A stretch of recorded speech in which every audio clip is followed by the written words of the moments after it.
السلام عليكم ورحمة الله تعالى وبركاته.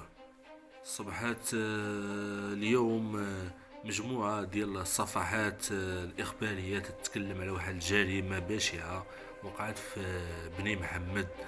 يعني في أحد المساجد لقاو، يعني في القرقرة أو في دورة المياه أو في الواد الحار ديال التابع لداك المسجد هذاك، أجزاء والأطراف ديال البشر يعني مقطعين.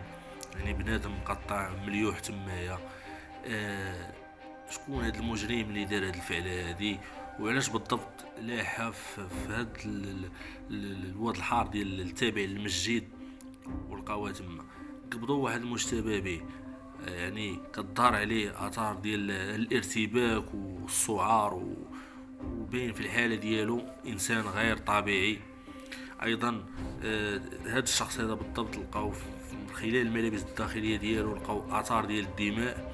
يعني الشرطه القضائيه والفرقه ديال الشرطه وايضا الخبراء اللي متخصصين في مثل هذه الجرائم غادي يشوفوا الملابسات ديال الجريمه وياخذوا العينات ايضا ويدوها المختبر باش يزيدوا يكتفوا البحث واش يعرفوا واش هو الجاني القاتل ديال هذا الشخص هذا او شخص اخر.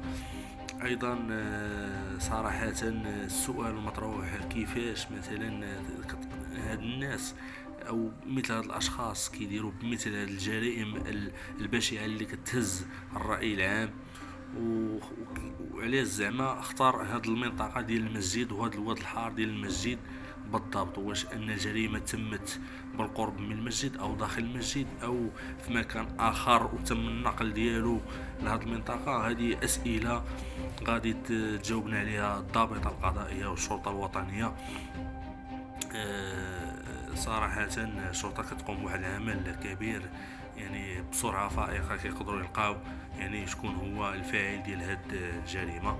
ايضا هاد الاطراف البشرية غادي يتم الذهاب بها للمختبر للعثور على الهوية ديال هاد الشخص، شكون هو والعائلة ديالو، باش يخبروهم يعني بالحقيقة.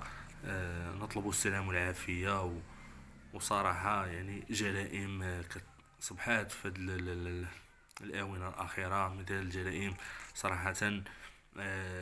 عدة أسئلة تطرح، مثلا واش هاد الجريمة عندها علاقة بالسرقة أو باغتصاب أو بانتقام؟